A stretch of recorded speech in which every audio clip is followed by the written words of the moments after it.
राधे राधे बच्चों। सब लोग ठीक से होंगे। आज तो यहाँ पे इधर बारिश बहुत तेज हो रही है, ठंड भी बढ़ गई है। ठीक है ना। फिर भी मैं एक लेक्चर रिकॉर्ड कर रहा हूँ। आज जो हम डिस्कस करने जा रहे हैं वो क्या है? Hydrolysis of salt of strong acid and weak base. पिछली क्लास में जो हमने डिस्कस किया था, hydrolysis of salt of weak acid and strong base वाला केस डिस्कस किया था। तो इस वाले केस में अगर हम एग्जांपल्स की बात करें कि कौन कौन से सॉल्ट हो सकते हैं यहाँ पर, तो ये देख लो एग्जाम्पल कि वी आर हैविंग सॉल्ट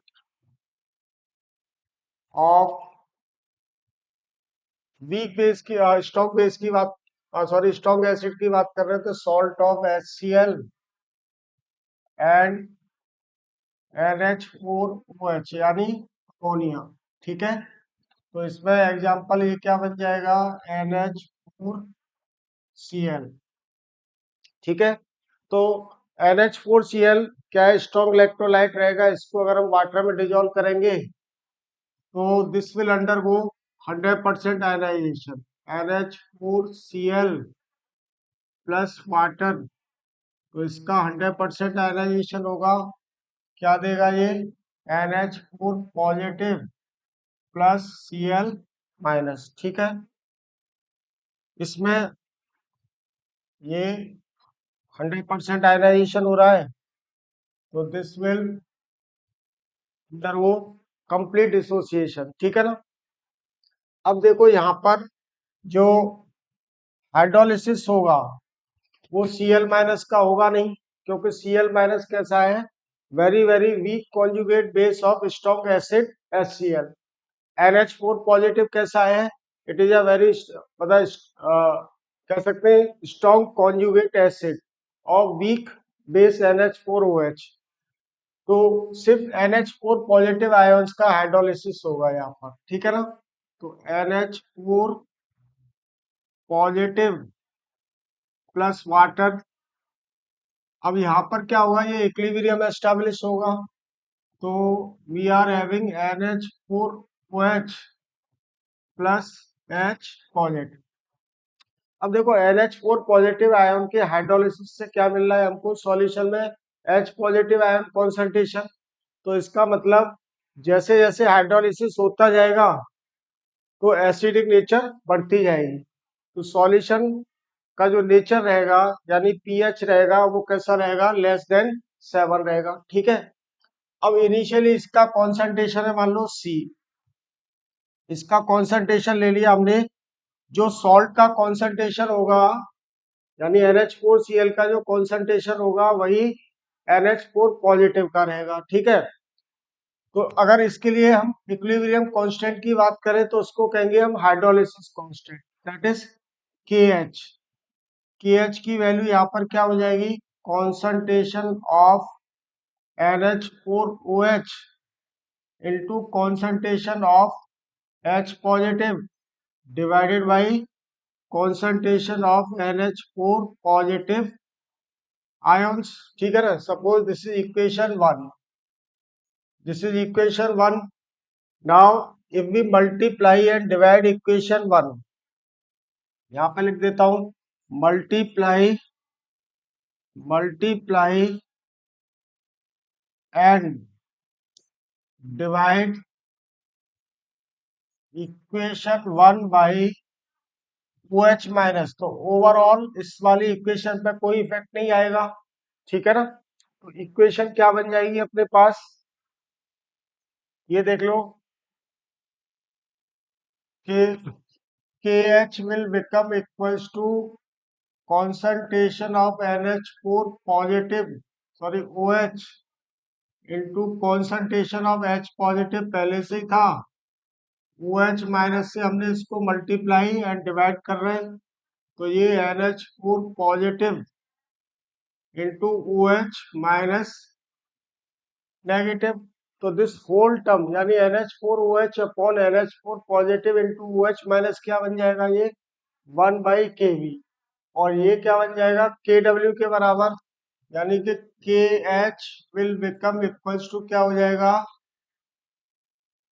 के डब्ल्यू बाई के बी, ठीक है, दिस इज इक्वेशन 2। तो यहां से हमारे पास में हाइड्रोलिसिस कांस्टेंट की वैल्यू आ गई, यानी कि हाइड्रोलिसिस कांस्टेंट जो है वो सिर्फ किस पर डिपेंड करेगा, केवी पर डिपेंड करेगा। It will not depend upon the concentration of salt, ये सॉल्ट के कॉन्सेंट्रेशन पर डिपेंड नहीं करेगा। ये वाली बात ध्यान रखनी है, कई बार स्टेटमेंट टाइप के जो प्रॉब्लम्स होते हैं वो इस तरह के स्टेटमेंट दे देगा, ठीक है ना। अब अगर हम अल्फा की बात करें, अब हमारा इंटरेस्ट किस में है, और the calculation of alpha, that is calculation of degree of dissociation, degree of dissociation, या यहाँ पे डिग्री ऑफ हाइड्रोलिसिस बोल देंगे इसको, ठीक है ना। यहाँ पर इसको क्या बोल देंगे हम, डिग्री ऑफ हाइड्रोलिसिस। तो ये देखो डिग्री ऑफ हाइड्रोलिसिस, तो फिर से मैं इक्वेशन लिख दूं। इक्वेशन क्या थी हमारे पास, NH4 positive plus water, now this will convert into NH4OH plus H positive, ठीक है।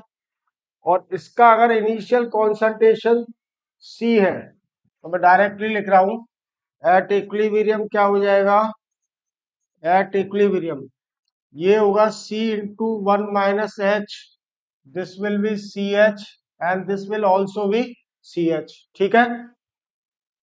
तो H is the degree of hydrolysis. Again देख लो कि पूरे के पूरे चैप्टर में क्या है हमारे पास में, application of Ostwald's law of dilution, सिर्फ एक ही इक्वेशन के ऊपर है पूरा का पूरा chapter. This whole chapter depends upon the Ostwald's law of dilution, सारे जगह उसी का एप्लीकेशन है। अब देखो, तो हम डायरेक्टली यहां से मेरे पास के एच की वैल्यू क्या आ जाएगी, CH upon C into 1 - alpha, और यहां लिख दे सिंस H, अल्फा या H एक ही बात है, H is far far less than 1, therefore 1 - H can be considered as 1, ठीक है। अगले पेज पर देख लेते हैं हम कि इसको और मतलब इसको और सॉल्व करते हैं तो हम क्या आ जाएगा हमारे पास में, H की value root of KH upon C, ठीक है ना। अब क्योंकि हमको पीएच कैलकुलेट करना है, H पॉजिटिव आयन का जो कॉन्सेंट्रेशन है वो किसके बराबर है, CH के बराबर। H की वैल्यू अगर हम यहाँ पर करते हैं तो this whole thing will become KH into C के बराबर हो जाएगा, क्योंकि H की वैल्यू हमने यहाँ पर पुट कर दी H upon KH upon C, और C को अंदर स्क्वायर रूट के अंदर लेंगे तो ये C स्क्वायर बन जाएगा, तो नीचे वाला C क्या होगा, कैंसिल आउट हो जाएगा। तो दिस इज सपोज इक्वेशन 3 हो गई हमारे पास, ठीक है ना।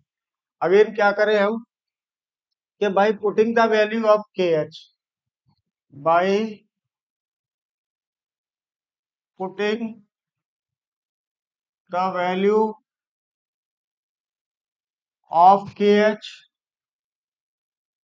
ठीक है। KH किसके बराबर था, के डब्ल्यू बाई के बी के बराबर था, ठीक है। ये वाली वैल्यू इस वाली इक्वेशन में पुट कर दी तो इक्वेशन क्या बन जाएगी हमारे पास,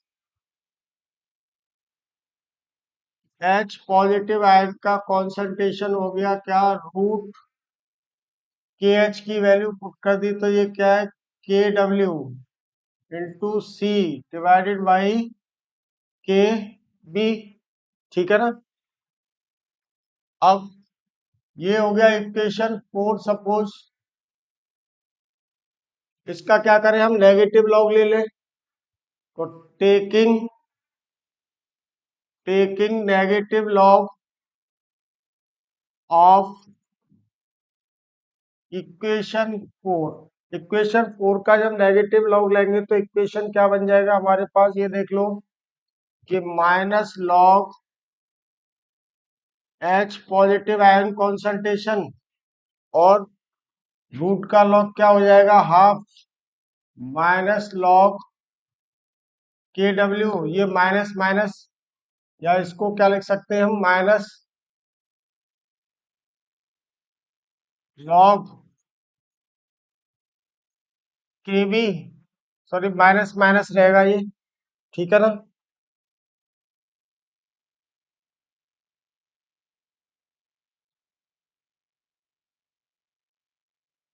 नेगेटिव लॉग के बी, क्योंकि नेगेटिव साइन क्यों आया, ये नीचे है, और ये क्या बन जाएगा माइनस लॉग सी, ठीक है ना। अब देखो कि this whole thing will become, कि ये वाला टर्म क्या बन जाएगा माइनस लॉग पी एच हो जाएगा, और माइनस लॉग के डब्ल्यू क्या बन जाएगा P K W, minus log K V क्या बन जाएगा पी के वी, और ये log C as it is रहेगा। तो हम यहाँ पर लिखते हैं इसको क्या, कि P H will become equals to half into P K W minus P K V minus log C, ठीक है। और पी के डब्ल्यू कितना रहता है, और देख लो नेक्स्ट पेज पर कि हमारे पास में इक्वेशन क्या हो गई है, P H equals to half P K W minus half P K B minus half log C, ठीक है। और के पी के डब्ल्यू की वैल्यू 14 होती है 25 डिग्री सेंटीग्रेड टेम्परेचर, तो 14 को हाफ से यानी 2 से डिवाइड करेंगे तो इक्वेशन क्या बन गया अपने पास, कि P H will become equals to 7 minus half P K B minus half log C हो गया, ठीक है ना। तो ये देख ले हम कि ये वाली जो इक्वेशन है वो किसके लिए अप्लाई करेंगे हम, for the calculation of the pH of salt of strong acid and weak base. वहीं दूसरा जो इक्वेशन था, यहाँ ये देख ले हम कि ये वाला इक्वेशन 3 है, तो ये इक्वेशन 4 हो गया, ठीक है ना। अब देखो इससे पहले वाले का था क्या था, यानी कि P H was equals to क्या था 7 plus half P K A plus half log C, ये किसके लिए था प्रीवियस केस के लिए, ठीक है ना।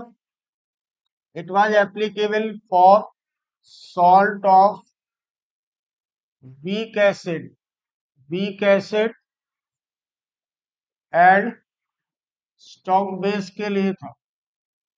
तो देखो यहाँ पर पीएच की वैल्यू ऑलवेज ग्रेटर देन 7 रहेगी, तो सॉल्यूशन कैसा रहेगा ये वाला बेसिक इन नेचर। यहाँ पे पीएच क्योंकि 7 minus half P K we half minus half log सी है, तो ये ऑलवेज 7 से लेस देन रहेगा, तो सॉल्यूशन कैसा रहेगा इस वाले केस में, वो एसिडिक सॉल्यूशन रहेगा, ठीक है ना।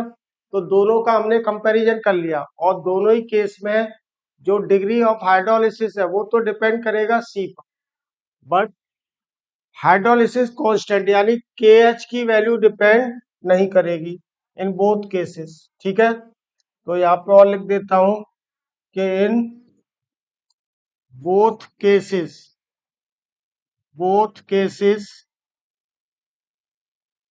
के H will not depend upon concentration of salt, ठीक है। Degree of hydrolysis, degree of hydrolysis, ठीक है ना, degree of hydrolysis will depend will depend upon concentration of salt, ठीक है, ये सॉल्ट के कॉन्सेंट्रेशन पर डिपेंड करेगा। तो अभी हमने जो डिस्कस किया, मतलब पहले जो सॉल्ट ऑफ स्ट्रॉन्ग एसिड और स्ट्रॉन्ग बेस था उसका तो पीएच ऑलवेज 7 रहेगा, यानी कि सॉल्यूशन वाला कैसा रहेगा, न्यूट्रल रहेगा। सेकंड केस में यानी hydrolysis of salt of weak acid and strong base, वो कैसा रहेगा, ऑलवेज बेसिक इन नेचर, यानी कि pH will be greater than 7। Third case में क्या रहेगा कि यहाँ पे pH will be less than 7, तो सॉल्यूशन कैसा रहेगा, ये एसिडिक रहेगा, ठीक है ना। और इसमें आगे हम आगे भी डिस्कस करेंगे बफर सॉल्यूशन। तो कई बार मतलब वो सॉल्ट का कॉन्सेंट्रेशन नहीं देता है, सॉल्ट के कॉन्सेंट्रेशन की जगह क्या दे देता है, वो हमें दोनों की रिएक्शन करा देता है। तो ऑलवेज बच्चों को कंफ्यूजन रहता है कि सॉल्ट हाइड्रोलिसिस से अप्लाई करें या बफर सॉल्यूशन। तो उसका भी मैं जो कंफ्यूजन है वो पूरा दूर करूंगा जब बफर सॉल्यूशन कर रहे होंगे हम, ठीक है ना। तो ये सबको समझ में आ गया होगा। अभी हम लेक्चर को वाइंड अप करते हैं, ठीक है ना। Okay, bye bye to everybody.